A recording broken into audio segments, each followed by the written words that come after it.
I've been puzzled by this. I mean, I haven't seen any backlash in the UK about Rishi Sunak being from an ethnic minority. Have I missed something, or have you not seen it either? No, I don't think you've missed anything, Philip. This is nothing but fabrication, in my view. Using the term backlash suggests that there's a significant amount of people in Britain, in the white British mainstream, who are upset over Rishi Sunak becoming our first non-white Prime Minister. That is simply not the case. If there is a group of people who feel that way, it is a feeling which is very much on the fringes of society, at the margins. The vast majority of British people, irrespective of their racial, ethnic or religious background, are either actively welcoming of the fact that we have our first non-white Prime Minister, or they simply think that ethnicity is irrelevant. Their focus is more on policy substance and quality of governance. And to use an American expression, was this host projecting his views on the world? Was it more revealing about him than the actual truth of the situation? Because I'm looking here, we've got obviously a Muslim who's the mayor of London. The Home Secretary is a Buddhist.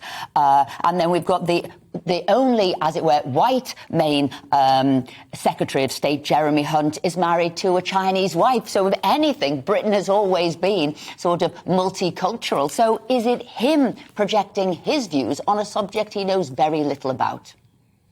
Well, I think that there's a great deal of accuracy in that. US commentators, especially of a liberal left disposition, what they tend to do is project their own national histories, ideas and experiences onto countries which are vastly different in terms of their social history and cultural background. The reality of the matter is, for all its flaws, Britain is one of the most successful examples of a multiracial democracy in the modern world. And I think that's reflected by the degree of diversity at the very top of our politics, business, media and entertainment. And I'd really make the point that when it comes to its broader legal framework, Britain is one of the most anti-discrimination and pro-equality places on earth. And it certainly fares much better than other European countries, especially those in the EU, such as France, Germany and the Netherlands, when it comes to providing anti-discrimination protections on the grounds of race, ethnicity and religion.